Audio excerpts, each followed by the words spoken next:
September 2025 আর আমি এখন রয়েছি শিয়ালদা স্টেশনের 12 নম্বর প্ল্যাটফর্মে। আমার পেছনে দাঁড়িয়ে আছে 12343 শিয়ালদা হলদিবাড়ি দার্জিলিং মেল। শিয়ালদা থেকে আমি এখন রওনা হব নিউ জলপাইগুড়ির উদ্দেশ্যে। এখন সময় 9টা বেজে 56 মিনিট আর 10টা বেজে 10 মিনিটে দার্জিলিং মেলের শিডিউল ডিপার্চার টাইম শিয়ালদা স্টেশনের 12 নম্বর প্ল্যাটফর্ম থেকে। শিয়ালদা থেকে নিউ জলপাইগুড়ি পৌঁছানোর সমস্ত অভিজ্ঞতা আমি আপনাদের সাথে শেয়ার করব, তাই ভিডিওটা স্কিপ না করে দেখার অনুরোধ রইল। আর যদি ভালো লাগে তাহলে অবশ্যই লাইক করবেন আর সাবস্ক্রাইব করবেন আমার চ্যানেলটা। এখন সময় 10টা বেজে 5 মিনিট আর 5 মিনিট পরে কিন্তু দার্জিলিং মেল ছাড়বে শিয়ালদা স্টেশনের 12 নম্বর প্ল্যাটফর্ম থেকে। শিয়ালদা স্টেশন থেকে নর্থ বেঙ্গল যাওয়ার কোনো গাড়িতে কিন্তু প্যান্ট্রি কার থাকে না, তাই আপনারা যদি নর্থ বেঙ্গল যাওয়ার প্ল্যান করেন শিয়ালদা থেকে কোনো ট্রেনে, তাহলে অবশ্যই আপনারা কিন্তু জল কিনে নিয়ে ট্রেনে উঠবেন, কারণ কোনো ট্রেনে কিন্তু জল দেওয়া হয় না এবং রাস্তায় কোনো ট্রেনে জল উঠবে কি না তারও কিন্তু কোনো গ্যারেন্টি থাকে না, যেহেতু ট্রেনগুলো সব রাতের বেলা ট্রাভেল করে। তাই আমি জল কিনে নিয়েছি আর এবার ট্রেনে উঠে যেতে হবে, কারণ আর মাত্র 4 মিনিট বাকি ট্রেন ছাড়তে। তো চলুন আমি ট্রেনে উঠে যাচ্ছি আর ট্রেন ছাড়লে বাকি ডিটেলস আপনাদের সাথে শেয়ার করছি।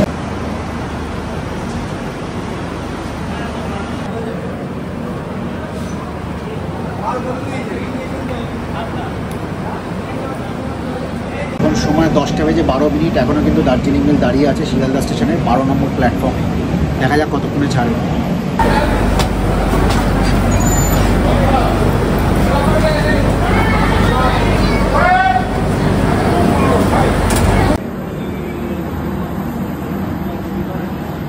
ট্রেনের সময় কিন্তু একটু চেঞ্জ হয়েছে। ট্রেনের শিডিউল ডিপার্চার টাইম কিন্তু 10টা 10 থেকে 10টা 15 হয়েছে। টিটিকে জিজ্ঞেস করাতে উনি বললেন এখন ট্রেনের শিডিউল ডিপার্চার টাইম 10টা 10 নেই, ওটা 10টা 15 করে দেওয়া হয়েছে।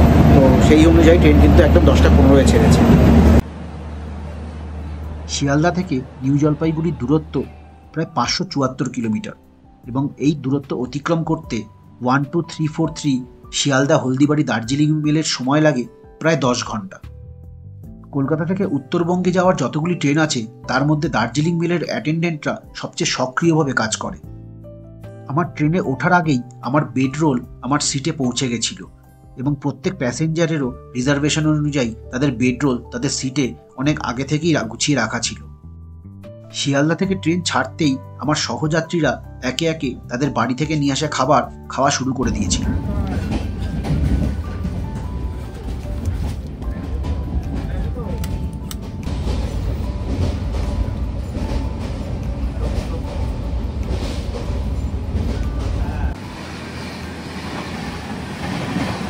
দার্জিলিং মেলের এন্ট্রান্সে যাত্রীদের ওঠানামার জন্য যথেষ্ট জায়গা ছিল এবং সেখানে একটি ডাস্টবিন, একটি ওয়াশ বেসিন এবং একটি বড় মিরর ছিল।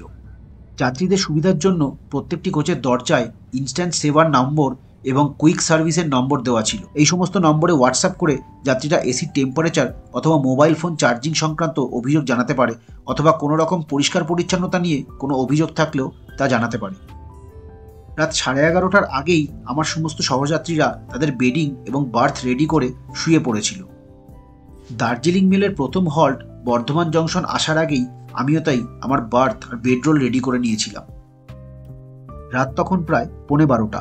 12343 দার্জিলিং মেল তখন শক্তিগড় স্টেশন পার হচ্ছে। রাত 11টার পর থেকে দার্জিলিং মেল কিন্তু বেশ আস্তে চলছিল এবং বর্ধমানের আগের স্টেশন গঙ্গাপুরেও বেশ অনেকক্ষণ দাঁড়িয়েছিল। সেই গঙ্গাপুর স্টেশনে দাঁড়িয়ে রয়েছে এখন।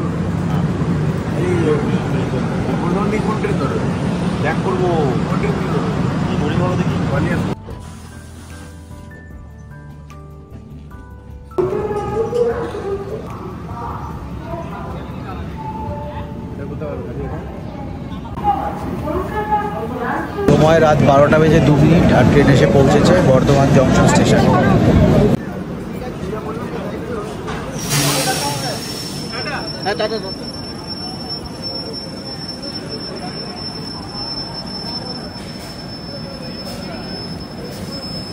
মাত্র 3 মিনিটের হল্ট দিয়ে কিন্তু বর্ধমান জংশন থেকে ট্রেন ছাড়লো।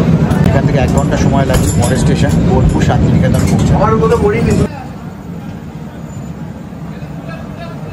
শিডিউলড অ্যারাইভাল টাইম ছিল 11টা বেজে 25 মিনিট বর্ধমান জংশন স্টেশনে, ট্রেন এসে পৌঁছালো 12টার সময়। মোটামুটি 35 মিনিট লেটে চলছে। শিয়ালদা থেকে নিউ জলপাইগুড়ি পৌঁছানোর মধ্যে দার্জিলিং মেল কিন্তু মাত্র 4টে স্টেশনে দাঁড়ায়: বর্ধমান, বোলপুর শান্তিনিকেতন, নিউ মালদা টাউন আর কিষানগঞ্জ। বর্ধমান থেকে যে সমস্ত যাত্রীদের বোর্ডিং হয়েছিল তারা কিন্তু ট্রেনে উঠেই তাদের বার্থ রেডি করে ফেললো শোয়ার জন্য। বোলপুর শান্তিনিকেতনের শিডিউলড অ্যারাইভাল টাইম ছিল 12:20 তবে 40 মিনিট লেট চলায় দার্জিলিং মেল বোলপুর শান্তিনিকেতনে পৌঁছেছিল প্রায় রাত 1টার সময়। তবে ততক্ষণে আমি ঘুমিয়ে পড়েছিলাম। সকালে আমার ঘুম ভাঙলো প্রায় 6:30টার সময়। তখনও দার্জিলিং মেল কিষানগঞ্জ স্টেশনে এসে পৌঁছায়নি। কিষানগঞ্জ স্টেশনে দার্জিলিং মেলের শিডিউল টাইম ছিল 6:15। ট্রেনের আমার সহযাত্রীরা এবং ট্রেনের অ্যাটেন্ডেন্ট সবাই তখন প্রায় ঘুমাচ্ছে। আমি তাড়াতাড়ি ফ্রেশ হওয়ার জন্য পৌঁছালাম টয়লেটে। দার্জিলিং মেলের অ্যাটেন্ডেন্টরা ট্রেনের কোচ এবং toilet time to time clean করে দিচ্ছিল। ট্রেনের টয়লেট তাই মোটামুটি পরিষ্কারই ছিল। টয়লেটে একটি হোল্ডিং রড ছিল, হ্যান্ড ওয়াশ ছিল, পুশ প্লাস বাটন ছিল, এমার্জেন্সি এক্সিট উইন্ডো ছিল, একটি বড় মিরর ছিল, একটি ওয়াশ বেসিন ছিল এবং হ্যান্ড ওয়াশ ছিল।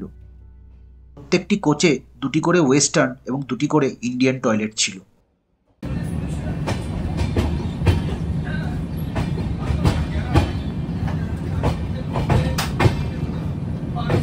টাইম টু টাইম ট্রেনটাকে ক্লিন করা এবং প্যাসেঞ্জারদের কাছে তাদের প্রয়োজনীয় সামগ্রী সময় মতো পৌঁছে দেওয়া, এটা কিন্তু আমি সবচেয়ে ভালো দেখেছি দার্জিলিং মেলের অ্যাটেন্ডেন্টরাই করে। রাতে ট্রেনের টেম্পারেচারও কিন্তু এখানে খুব ভালো করে মেনটেন করা হয়েছে, না খুব ঠান্ডা লেগেছে না গরম লেগেছে, একদম যতটা দরকার ততটাই টেম্পারেচার মেনটেন করা হয়েছে। এই জন্য রাতের ঘুমটা কিন্তু খুব ভালো হয়েছে।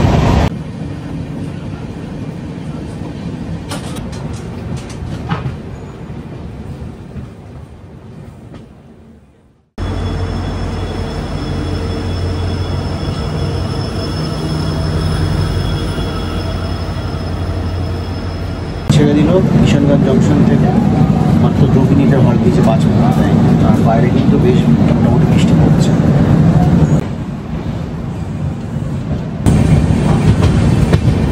এটা হচ্ছে কিষানগঞ্জ স্টেশনের কার শেড, আর বৃষ্টি কিন্তু আস্তে আস্তে বাড়ছে।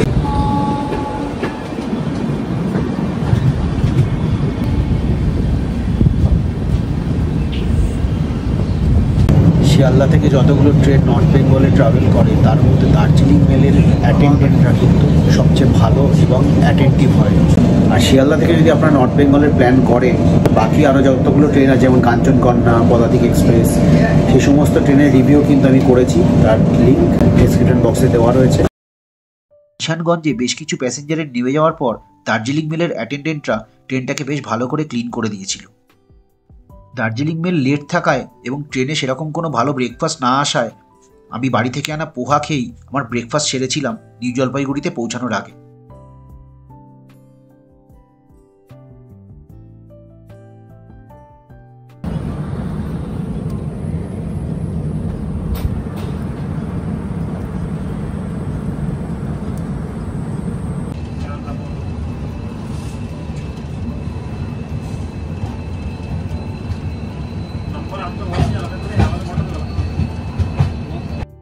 নিউ জলপাইগুড়ি স্টেশনে দার্জিলিং মেলের শিডিউল অ্যারাইভাল টাইম ছিল সকাল 7:50। তবে দার্জিলিং মেল প্রায় আধ ঘন্টা লেটে নিউ জলপাইগুড়ি স্টেশনে পৌঁছেছিল।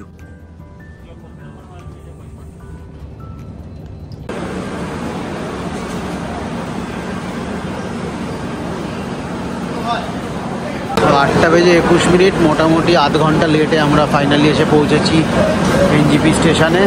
আর এখান থেকে এবার ওভারব্রিজ দিয়ে বাইরে যাব আর গিয়ে একটা শেয়ার ক্যাব নিয়ে নেব দার্জিলিংয়ের জন্য। দেখা যাক শেয়ার ক্যাবের ভাড়া এখন কত হয়েছে। ইউজুয়ালি 350 থেকে 400 টাকা থাকে।